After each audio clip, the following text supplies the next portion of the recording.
Esse episódio 84 de Boku no Hero Academia foi o pipoco, meu irmão. Quer ver? Me corrija se eu tiver errado.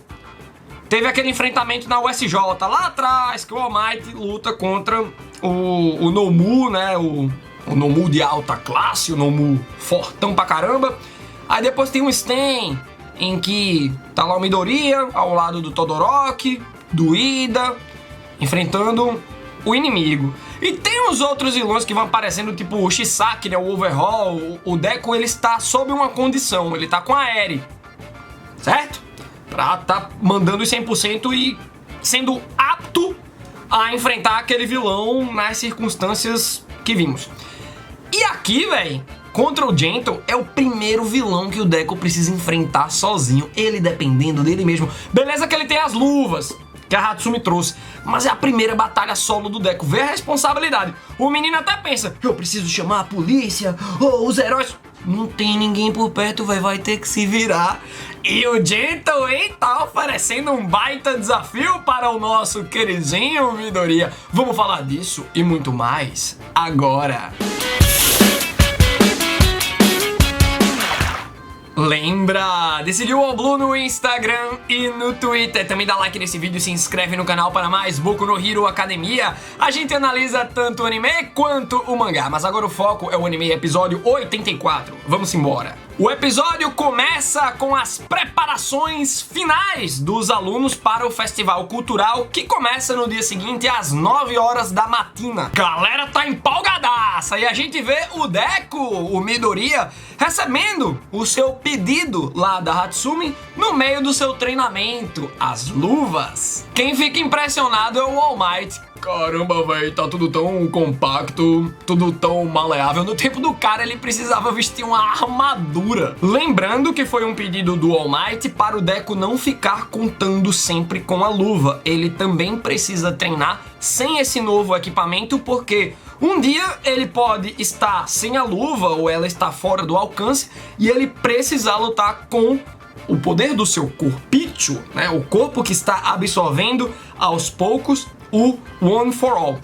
Então eu acredito que um dia o Deku vai estar naquela situação, longe das botas, longe da luva, vai precisar lutar só com o seu corpo e aí ele vai se adaptar dentro de uma situação crítica.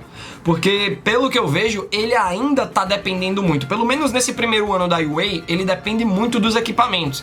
Eu já queria ver um segundo ano com o Deku recebendo outros equipamentos, tipo uma ombreira, sei lá, montando a armadura nele mesmo. Mas que no fim do segundo ano e no terceiro ele vá deixando de lado pra lutar, ó, na porrada bruta! E minha nossa senhora, galera, o menino treinou tanto, mas tanto que foi dormir tarde, aí acordou tarde. Acordou o quê, ó? 8h15. O festival começa às 9. A apresentação da sala 1A é às 10, mas ainda assim, né, ele ainda precisava passar no mercado pra chegar na UA, então corre, Deku! Depois de passar no mercado, é de 8h30, faltando meia hora pro festival cultural começar, que o Deku dá de cara com o Gento. E aí, depois de uma troca de palavras, o Deku percebe de quem se trata. Quem é esse senhor com máscara, com sobretudo meio que de detetive, né? Meio que inspetor bugiganga? Já sei. É aquele cara dos vídeos, então não pode vir coisa boa por aí. É o criminoso gentil. E galera, eu quero entender um negócio, velho, que alguns de vocês, nos últimos vídeos, né, em que o Gento tá tangenciando a narrativa, vocês vão falando, ô mão, esse é o cara. Vocês comeram maconha mofada, foi, velho? O cara é um vilão, é um imbecil. Por mais que ele, eu não mato, eu não quero ferir ninguém, eu só quero chamar a atenção. Comeram maconha mofada. Enfim, o enfrentamento precisa acontecer. Esse enfrentamento entre o Deku e o Gento. Porque o Gento não vai abdicar da sua missão e o Deku também não vai deixar ele continuar a sua missão sabendo que ele quer estragar o festival cultural. E a Midnight disse que mesmo se rolar um alarme falso, o festival vai ser cancelado. Cancela! Diga aí, velho. E a gente sabe, a gente já trabalhou sobre isso nos últimos vídeos, esse tema de que os alunos precisam extravasar, os vilões estão em ascensão, os heróis perdendo moral, a situação tá cada vez mais crítica, né? Os alunos se sentindo pressionados, então, pô, válvula de escape, é tipo carnaval. tanta bosta acontecendo, vamos extravasar um dia, cantar, dançar, não? É isso que os alunos querem. Tanto é que tem o time de dança, o time de música, aí, né, o Bakugou na bateria, etc. E a Eri, velho, a Eri que é traumatizadaça. Ela agora tá começando a ver o que é o mundo lá fora. Através da UA, ela precisa desse festival, é a pessoa que mais precisa. Então, olha só o nível de irresponsabilidade do Gentle. Eu quero comunicar alguma coisa, que os heróis estão perdendo tempo. Não! É necessário, ainda mais pra um monte de gente necessitada. Quando dá 8h33, a preparação pra porrada começa. E aí o Gentle pede pra Labrava gravar. Isso aí é um momento muito importante. A Labrava tá gravando tudo isso, porque vejam só, temos dois cenários. O Midoriya, enquanto Deco, né, enquanto herói, vence ou ele perde. Se o Midoriya perde, vamos pensar no upload dessa filmagem, o upload no YouTube. O Deco perde, não acredito que ele morreria, mas se ele perde, a galera vai ver ele como um herói. Caramba, ele tentou impedir. De repente ele pode ganhar até mais fama que o próprio Gentle, né? Que iria fazer esse upload caso vencesse pra mostrar alguma coisa, provar um ponto de maneira torpe pro mundo, pra sociedade do Japão, enfim. Só que aí a galera poderia dar mais destaque pro Deco. E ainda mais se ele vencer. Então será que é o momento do Deco ficar famosão mesmo sem querer? Porque ele acordou atrasado, foi no mercado, então tudo convergiu pra ele encontrar o Gentle. Foi uma baita de uma coincidência. Mas pode ser um grande momento pro Deco ser reconhecido pela sociedade como um grande herói, mesmo sendo um aluno da UA. E ele precisa atuar sozinho, né? Porque ele não tá contando com nenhuma ajuda. Vocês lembram do plano do Gentle, né? Ele foi por uma rota em que não tem agência de heróis e como é tipo sábado de manhã, né? Não tem muito patrulhamento, não tem ninguém, as ruas estão vazias, só tem uns velhinhos lá caminhando pra comprar uma coisa no mercado. Me dê um leite, minha véia. Só tem isso! Então o Deco precisa agir sozinho. É o momento dele brilhar! E com a primeira investida do Deco, conhecemos a individualidade do criminoso Gentil. Eu tinha um professor chamado Gentil, velho, na época que eu fazia faculdade de design lá na Federal. Gentil Porto Filho. O bicho era bom demais, velho. Eu adorava as aulas do Caba. As aulas de arte, a história do design, era um negócio do bicho, velho. Mas bom!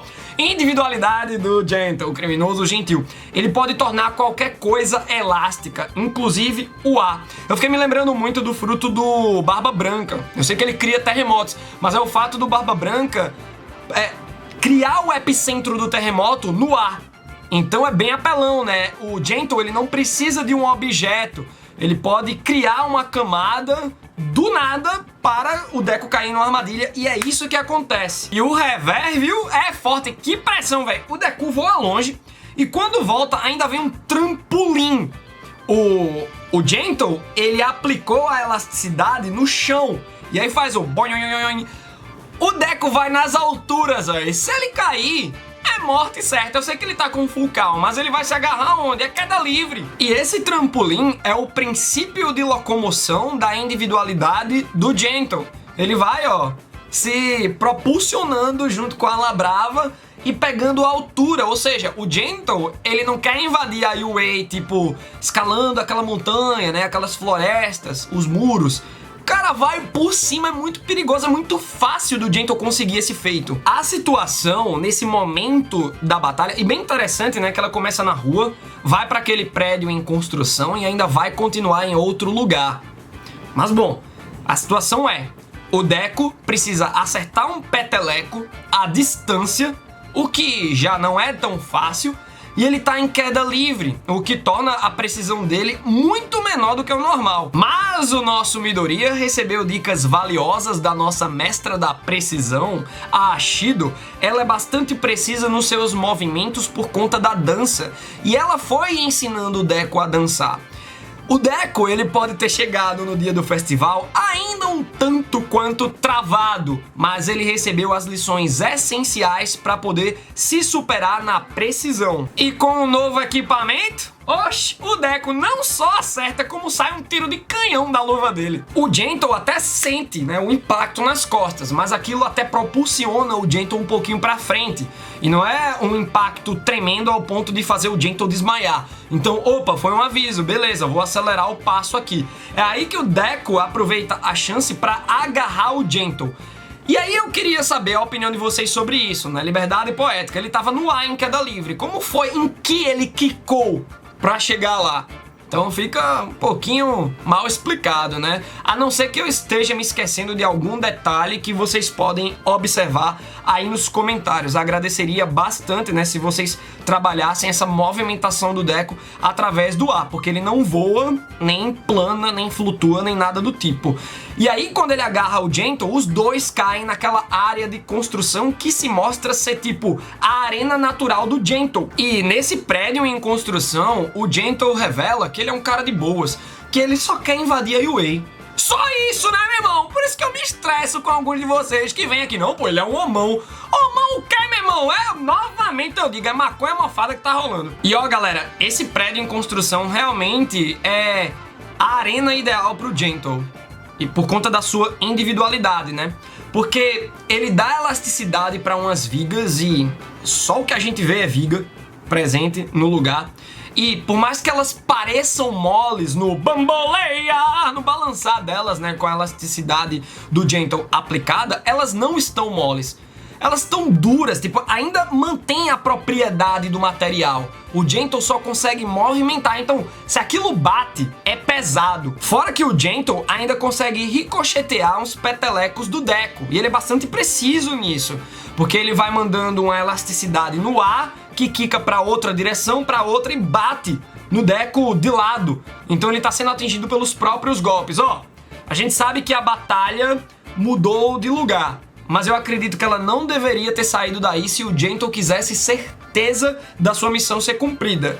Porque, beleza, ele deixa o Deco pra lá, achando que o Deco não vai mais voltar, e começa a se dirigir pra UA. Tava perto, mas ele foi muito apressado, e o apressado come cru. Se for sushi, beleza, mas não é o caso, né? Então, se o Gentle fosse mais prudente... É porque, beleza, o Gentle ele tava numa situação crítica. Ele não contava com um aluno da UA ali. Então ele se adaptou à situação e isso reverberou um pouco no seu planejamento. Mas ele poderia ter usado esse prédio em construção para definir toda essa problemática com o Deco e continuar. Mas ele foi com muita pressa. Bom, 8h45 no relógio. 15 minutinhos pro festival cultural começar e o Gentle deixa o Deco meio que imobilizado, né? Porque ele tá segurando numa viga que ia cair no velhinho. Então vejam só, pra galera que chama o Gentle de homão. Ah, Matheus, mas ele sabia que o Deco ia segurar. Não importa. Ele ofereceu risco pra população. No caso, pra um civil, né? Pra um velhinho que tava passando. Então, se o Deco não tem força suficiente, se o Deco não consegue chegar a tempo, sei lá, dá ruim e aquela viga cai, ia matar um cidadão, velho. O Gentle é piradão. 6 minutos depois, quando dá 8h51 no relógio, o Deco consegue se livrar da viga. Falta 9 minutinhos pro festival começar, mas ainda tá um pouco de boas em relação à participação do Deco, porque a apresentação de dança, né, de efeitos especiais, as duas partes em que ele está envolvido, vão rolar às 10 da manhã. Então faltam 69 minutos, né, 1h09. Mas ele tá com umas encomenda que ele comprou no mercadinho que ele precisa entregar pra galera. Então ele precisa chegar o mais cedo possível. E claro, né, o fato do Gentle estar se aproximando é muito tenso. Porque o Deco pode até vencer essa batalha, mas se o Hound Dog, que tá lá no perímetro, avistar o Gentle, ele vai sinalizar, sei lá, a Midnight. Vocês lembram das palavras da própria, né? Alarme falso, a gente cancela tudo. Aí ela brava, que tá filmando e observando toda a situação, né? Mas na calmaria, já que ela não tá envolvida no calor da batalha. Se bem que tá, né? Ela tá ali ao lado do Gentle. Mas ela tá avaliando as coisas, né, de uma ótica melhor que a do Gentle, que tá mais envolvido na porradaria. Então ela pensa, caramba, o Midoriya, né, e ela até lembra que ele é famoso, ele não famoso, mas ela sabe que ele teve os destaques aí, nos últimos acontecimentos da obra, né? E que ele não vai desistir. O Gentle também não. Então, será que não é a hora de eu usar a minha Quirk? E aí é bem interessante isso, né? Quando um autor cria os conceitos de poderes dentro da sua obra. Porque a gente já estava curioso para saber qual era a individualidade do Gentle, com as coisas lá meio moles, né? Ou seja, ele aplicou elasticidade naquela loja de conveniência, alguns episódios. Mas a Labrava não estava nem muito ligada, ela tem habilidades de hacker, então será que é alguma coisa com eletricidade? Será que ela vira bits, sei lá, uma imagem virtual? Você fica pensando nas coisas meio hacker, né? Pra ela conseguir ter invadido o sistema da UA e ter impedido as defesas eletrônicas da escola. Qual será a individualidade dela? Ah, Matheus falar isso como se não soubesse. Eu tô instigando a galera que só vê o anime, né? Respeitando o povo, instigando os raciocínios. Pode ser outra coisa, viu? Aí você diz. No próximo episódio a gente vai ver a continuidade dessa porradaria e olha galera, vai ficar cada vez mais emocionante porque o Gentle, é óbvio, ele tá abaixo em nível de periculosidade da Liga dos Vilões. O próprio Gentle fala, eu não quero matar ninguém, eu não quero ferir ninguém. Ele tá abaixo do que o Overhaul foi agorinha nessa mesma temporada, nessa quarta temporada. Só que é o que tá envolvido. Mesmo se for um alarme falso, cancela tudo, os alunos estão precisando, vai ser muito triste, isso pode comprometer o futuro, né? Se você não tem um momento de extravasar, de curtir um pouco, se você só tá focado em trabalho, em missão, você endoida, velho. Então é perigoso e o Deco é o único que pode impedir isso. Ele sabia que se ele fosse chamar alguma patrulha, algum herói e ficasse parado, né? Porque é regra, aluno da UA é aluno, não é herói profissional. Tem licença provisória, o Deco conquistou a sua, sim, mas ele precisa atuar junto de um herói profissional. O Deco tá sozinho, ele não tem autonomia pra impedir essa situação, mas ele sabe o que tá em jogo. Então quebra as regras e vamos impedir o cara. E é ele sozinho. E é massa que a gente tá vendo a funcionalidade da luva. Recomendo muito que vocês vão pro mangá assim que assistirem esse episódio. E aí vocês vão para o capítulo 178. Lembrando que o mangá tá aí no capítulo 263, 264. Galera, ó, vai numa crescente insana. Tá no momento, sabe Marineford pra One Piece? Bicho tá pegando. Olha só, quero muito a tua opinião sobre esse episódio 84 e sobre a análise. E até a próxima.